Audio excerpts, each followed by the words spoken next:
what do you expect from Indonesia? This reaction I got a lot. What? You go to Indonesia? This is just a small country. Like, they underestimate Indonesia a lot. Meet Dasha, aka Bule Barbie, a German-Russian influencer with millions of followers on YouTube who's been living in Indonesia for 3 years. Dasha shared the biggest misconceptions about Indonesia globally, how life in Bali differs from life in Bandung, and why learning Bahasa Indonesia is important for every foreigner. I'm Max Chernov, your insider to expat life. Ayo pergi! Did you know anything about Indonesia before moving here? It's hot, many mosquitoes, that's it. So I just knew about Bali. Yeah. And this is one thing. But I never had the future plans to move to Indonesia. It was very spontaneous. And I would not think I'm gonna sit here in Bali and just being here. I would never think about that. So when I told my friends that I'm gonna move to Indonesia, they were like, what? You moved to Indonesia? Like, yeah. They don't take Indonesia serious. And it's kind of it makes me sad because they think like Indonesia is a small country, it's not very popular, and they don't know anything like about Indonesia except Bali. Also, when I told my friends that I'm moving to Bandung, not Bali, they were like, Bandung? What is Bandung? Like, do you really think in Bandung you can be like, what do you expect from Indonesia? This reaction I got a lot. Also, like some old friends, what? You go to Indonesia? This is just a small country. Like, they underestimate Indonesia a lot. They just think about Bali, but I think Indonesia is such a huge, big country, and there are many good places, like not only Bali, but there are also like Lombok, so many good places like Jogja. I was also visiting Jogja, and they're all beautiful. Have you been to Asia before moving to Indonesia? No. So first time, Yeah, and first right time. away to Indonesia. What was your first impression? So did you have any cultural shocks? Maybe Maxim, do you know the toilet? Like this, how to say? We call it Jongkok toilet. Just a hole in the Exactly. in the floor. Exactly. Yeah. So in German, I never had this experience to Yeah. go to the restroom, a hole in the toilet. Like, what is that? And also that we don't. But this is use- pretty convenient, actually, I would say. Yeah, in China Yeah. also. Especially in the public places. I prefer the hole like in the floor toilet. Yeah, because it's more how to say. You don't want to More- sit on the. Yeah. Also that we use the shower, the little shower, not toilet paper. And in Germany, I never think about it that it's more hygienic More if you use hygienic, yeah. water. Yeah. Exactly. When I came to Bandung, it was also like a big culture shock for me that there are no sidewalk. And we in Germany, we used to walk a lot. It was also like a big culture shock when you ask your Indonesian friend, oh, let's go take a walk. No, let's work. use motorbike. But I think it's no problem if you live in specific areas. No problem. I think on the motorbike is actually very fun. For example, like in the night, if you're driving with your friends, I mean, it's very fun. Yeah. Do you ride a bike? No, I cannot ride a bike. But this Go Jack is like super easy. Yeah, Yeah. super convenient. Super convenient, yeah. I mean, if you don't mind like riding as a pillion on a bike, it's fine. And also culture shock. Actually, the friendliness. Because it's kind of weird when people are always smiling. Because I'm from Germany, and we in Germany, we used to have a very serious face, very business-oriented. Oriented Yeah, approach, oriented. yeah. And if you see people smiling around the whole time, like they cannot stop, you feel like, are they fake or is it real? Like, are they really that positive? So something is wrong. Why you always like smiling? Yeah. Yeah. Yeah, that was the first culture shock. And maybe also the motorbikes, because in Germany we didn't have like so many motorbikes. Yeah. And I never been to Asia before. And of course the cockroaches and the all insects, no in Germany, so it was also culture shock. For me also, like I traveled quite a bit in Indonesia, but like last year we went to Jogja, Yogyakarta. Ah, yeah. And like people don't really speak English, but everyone is so nice. They try to help. They genuinely try to like talk to you, even if they don't like speak like much English. They're so sweet. I think Indonesia is one of the sweetest people in Agree, Asia. agree. Yeah. And you learn Bahasa Indonesia when you moved to Indonesia first time, and then Yeah. you just decided, okay, I wanna learn the language. Not really. It was actually forced to, Uh-huh. because if you don't have many foreigners there, you don't have somebody to communicate in English, right? Because in Bandung, mostly the local people don't have the practice to speak English. So you must learn Indonesian to communicate with them. So you need to learn Indonesian language to build friendships and so on. So for you now, like speaking in Bahasa Indonesia is like easy, so you're fluent. Yeah, it's very easy. So even like easier than speaking in English. I think both, but both, I think both is Indonesian more because I'm living here for 3 years and I was never in England or America or some countries where you have to speak English. So Indonesian is more better. Oh, that's so cool. How people react when you like, because you're blonde, you look different from majority of people, especially in Bandung. In Bali, it's okay, but back there maybe not. How people react when you start like speaking in Bahasa? They're shocked. Yeah. Even there are like some funny stories. Even I just ordered Gojek. Like Gojek is an application to order motorbike or taxi. Yeah. And you texting with them in Indonesian, like very fluent, very local, using the local language, the slang words, I would say. And then they arrive with the motorbike, like, wait, you're a foreigner? So they didn't expect like a foreigner to speak Indonesian, and also they're very proud that a foreigner can speak their language. So mostly this is the reaction. Can you say in Indonesian why you love this country? Aku bener-bener suka banget sama Indonesia karena ya seperti aku udah bilang pakai bahasa Inggris, aku suka banget karena orang-orangnya ramah banget, terus makanannya juga enak-enak semua, tempatnya juga bagus dan banyak pulau, bener-bener banyak pantai, semuanya sempurna.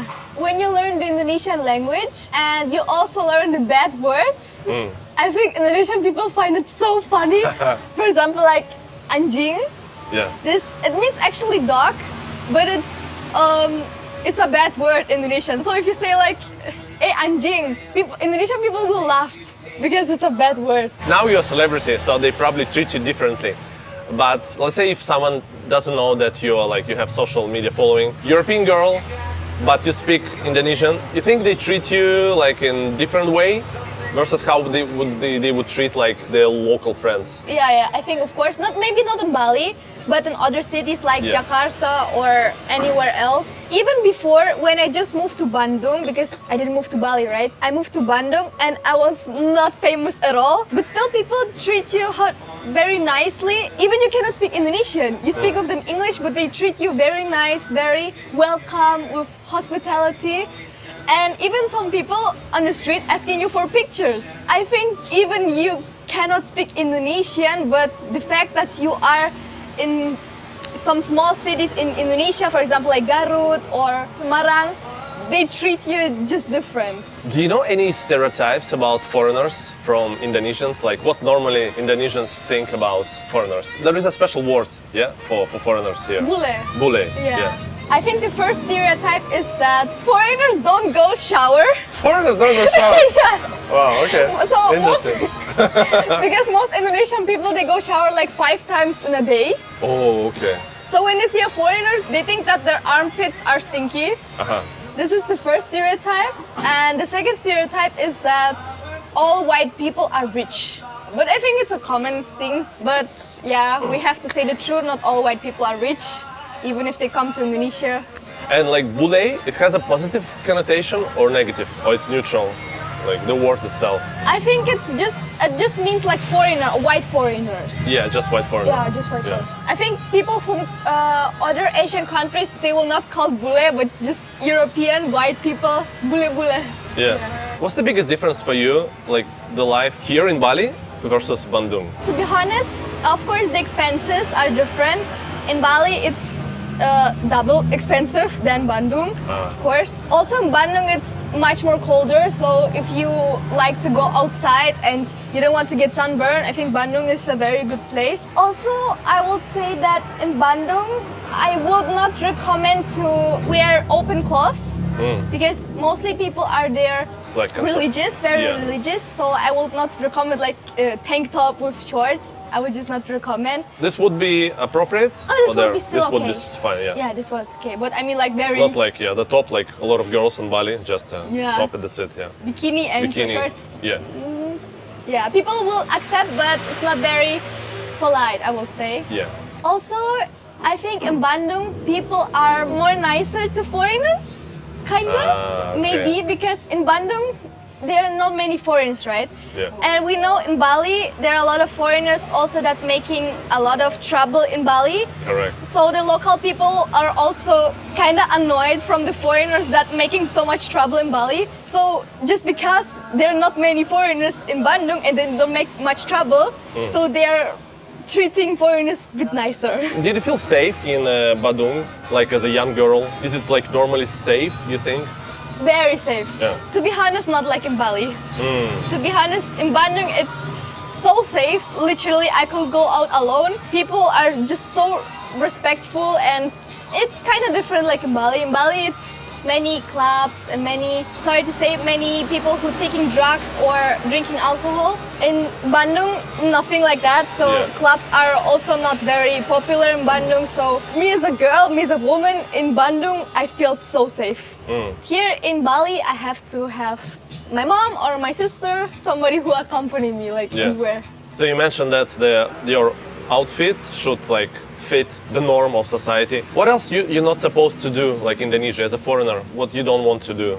Don't tell people straight to their face that you don't like them, or don't tell them just straight to their face or shout at them, because most Indonesian people, they're like very, very friendly, very nice. And even Indonesian people, if they would not like you, they would never tell you straight into your face that they don't like you. They would rather gossip with their friends about you, but never tell you straight. So if you as a foreigner, we in Germany, we used to shout at people or like, you did this wrong, like very straight to their face. Yeah. And Asian people are very sensitive about that, so rather you just let it be. And this is the first thing. But is there the way to explain them if you don't like, I don't know, the service or something? Is there a way, the polite way to explain that you're kind of not happy with what's going on? Oh yeah, sure. Yeah. You can just point it out like in a very nice way. Yeah. But if you're getting, how to say, very angry, they will leave. Just be respectful, have tolerant, like being tolerant, and yeah, that's it. And Yeah. people will accept you like the way you are. Do you think Indonesians are emotional people? Very, Yeah. very. To compare to German people who are very strict, serious face, and mostly, even a relationship in Germany, if you build a relationship with a German guy, they're not very romantic in that kind of way, and German guys are, yeah, just be honest, like German guys are not very romantic in that way. Yeah. So Indonesian guys, or Indonesian people in general, they're very emotional. So if you are sick, they will try to help you, they will have pity on you.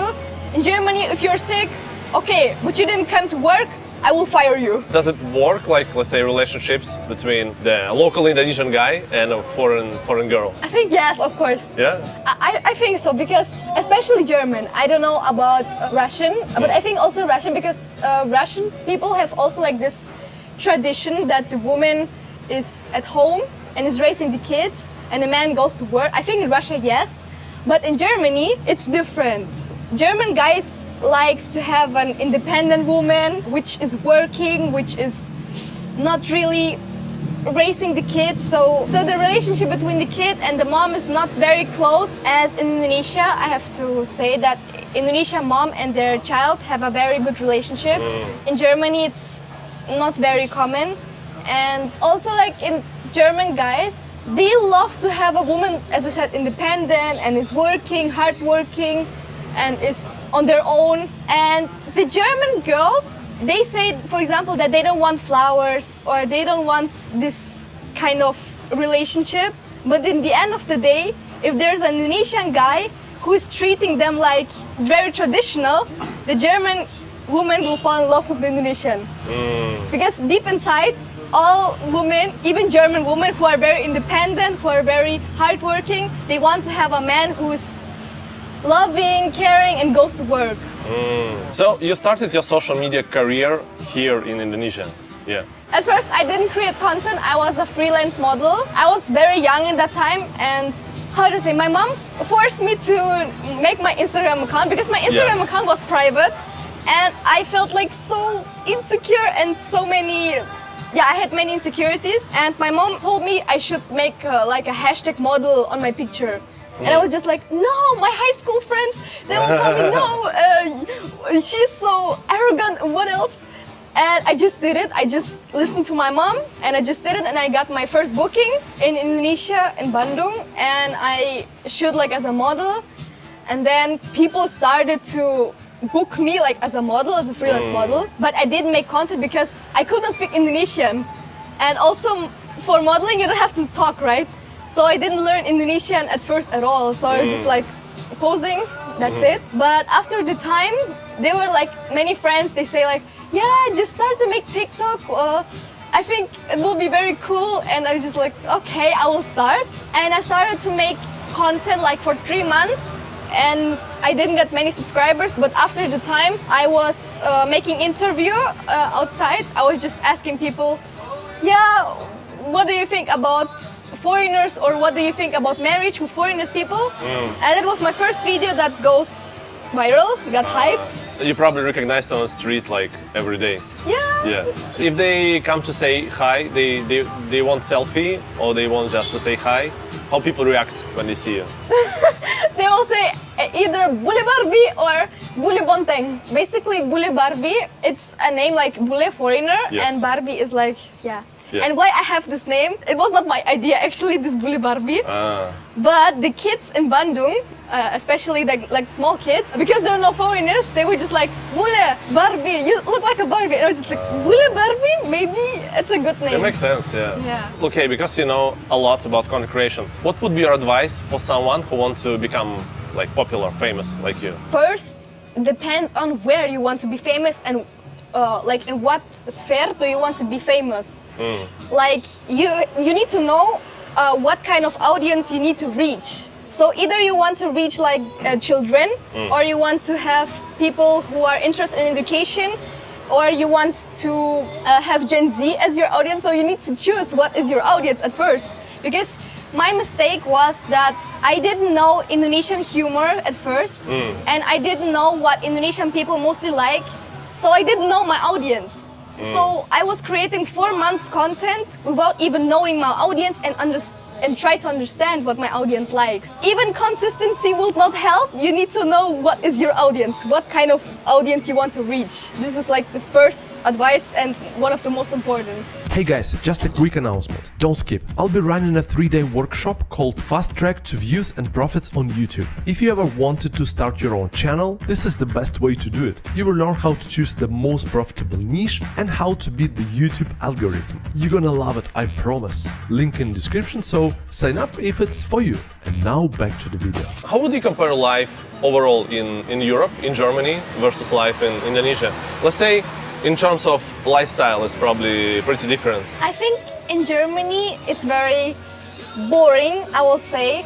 And also in Germany, even I was I was just going back to my country in February. I don't know how, but the German vibe is influencing you. So when I go back to Germany, like in February this year, I was already like in Indonesia for 2 years. And I was so positive, I was always smiling, like I had this Indonesian vibe in myself. And when I go back to Germany, I suddenly stop. Like I suddenly feel depressed and suddenly feel sad all the time. I don't know how it can influence you that much in 2 weeks, but it is. And also a fact that many people unfortunately don't understand, that when you go to Germany and you live in Germany, and you get your salary, it's of course much more higher than in Indonesia. But also for example, what you pay in Germany is much more higher. So in the end of the day, it's the same actually, like in Indonesia and Germany. So in Germany you have a high salary, but you also give like your apartment, or the groceries are much more expensive than Indonesia.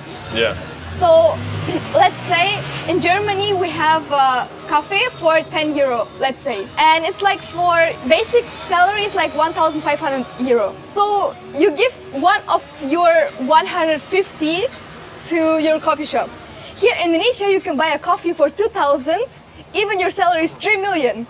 So it's, to compare, it's like very big. So basically, you can afford more living here, even with the like a lower like salary, a lower income. Yeah, you can afford exactly. much more. Exactly. And also the vitamin D, like always, sunshine. Yeah, people are Yeah. smiling. Of You course. cannot buy it, right? Like. Of course. How do you think your personality changed living in Indonesia? Literally a lot. Like 3 years ago, I was a very different person in Germany. So I will stay all the time in my room, and I will be. It was not very a good time for me in that time, like in that period of time. I was very depressed and was sad all the time, and I was getting angry by little things. I don't know how it can be that I moved to Indonesia and I'm getting so happy. I don't know how it works. Is it the influence from the people? Is it the food? Is it the vitamin D? I don't know, but it's incredible. It's just incredible. Assalamualaikum warahmatullahi wabarakatuh. Ya, teman-teman, video kali ini menceritakan pengalaman ya salah satu gadis yang berasal dari Jerman yang tiba-tiba ya merasa harus tinggal di Indonesia, dan dia sekarang sudah tinggal kurang lebih selama 3 tahun dan berkarir di Indonesia, terutama untuk modeling dan juga untuk sebagai konten kreator. Nah, di dalam video ini si gadis ini menceritakan bagaimana dia bisa tiba-tiba merasa betah tinggal di Indonesia, dan pengalaman-pengalaman menarik lainnya, termasuk ya yang dianggap sama dia adalah satu hal yang membuat dia shock ketika dia berada di Indonesia, karena ada beberapa perbedaan ya antara di Jerman dengan di Indonesia ini. Nah, dari informasi-informasi, dari cerita-cerita yang dia ceritakan tadi, banyak sebenarnya pengetahuan-pengetahuan atau informasi-informasi yang sebelumnya mungkin kita tidak tahu karena mungkin kita menganggap itu informasi yang sepele. Tetapi ternyata bagi orang asing, bagi turis ya, itu ternyata informasi yang sangat penting bagi mereka. Nah, disinilah kita perlu bisa saling memberikan semacam informasi dan juga saling bertoleransi ketika kita melakukan komunikasi ataupun melakukan hubungan sosial kepada warga asing. Terutama kita, jelas ya, warga asing biasanya ada kebanyakan yang mengenal bahasa Inggris, walaupun dia dari Jerman, biasanya alat sebagai media komunikasinya menggunakan bahasa Inggris. Sementara di Indonesia masih banyak di kalangan kita sendiri kurang begitu fasih dalam menggunakan bahasa Inggris. Menurut Pakde sih tidak masalah, karena seperti di Bali, awal-awal pun Bali sebelum menjadi tempat pariwisata yang mendunia, warga Bali juga sama, tidak mengenal bahasa Inggris. Tetapi dengan banyaknya turis yang datang, mengakibatkan mereka terpaksa harus belajar bahasa Inggris, walaupun secara praktek langsung, tidak perlu menggunakan teori-teori yang berlebihan, ikut kelas dan segala macam. Yang penting bisa komunikasi dalam keseharian. Bisa dikatakan menggunakan bahasa Inggris kasar ya, bahasa Inggris ala kadarnya. Nah, kita pun di wilayah-wilayah yang lain, yang mungkin banyak juga turis yang berkunjung, bisa seperti itu. Lambat laun akan terbiasa. Tetapi di sisi lain juga ada positifnya, yaitu para turis ini ya mau nggak mau juga harus bisa bahasa Indonesia agar bisa berkomunikasi dengan lancar dengan orang-orang di Indonesia. Tentu ini adalah satu hal yang memang diperlukan ya ketika seorang warga asing ingin tinggal lama di Indonesia, maka dia salah satunya harus bisa berbahasa Indonesia supaya dia bisa dengan lancar sehingga tidak salah paham ketika berkomunikasi. Nah, di sisi lain juga Barbie Bully ini, sebutan dari nama channelnya di Indonesia, dia pun membagikan sedikit tip tentang bagaimana bisa menjadi tenar seperti dia kalau ingin menjadi konten kreator. Dan ini sangat bermanfaat, karena apa? Apa yang dia ceritakan itu berdasarkan pengalaman dia, bukan hanya sekedar teori-teori saja. Nah, bagaimana nih menurut teman-teman? Mudah-mudahan video ini bermanfaat buat kita, buat menambah pengetahuan kita, menambah informasi kita, dan membuat kita menjadi mawas diri ya, apa yang kurang pada diri kita, pada bangsa kita, sehingga kita bisa memperbaiki menjadi lebih baik lagi. Daripada cukup dulu. Wassalamualaikum warahmatullahi wabarakatuh. Salam.